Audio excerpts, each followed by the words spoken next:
Hello guys, Rob here. Welcome into the channel. Telos REX is live. The TEDP is live. Here is the proposal, and you can see no IMSIG proposal status found, may be finished or not exist.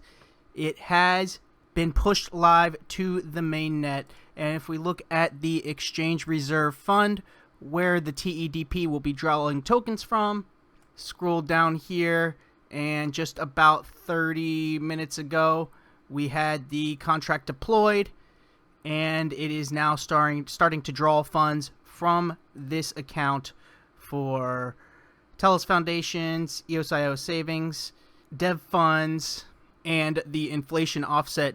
So if you go into your Squirrel wallet, you will now see the REX section up here at the top. I will be doing a video on how to REX using Squirrel right after this video. Just going to do a little more testing, and then I'll be pushing that video out. So just wanted to let everyone know in this quick update, Telos REX is now live. You can REX your Telos and take advantage of those huge REX returns.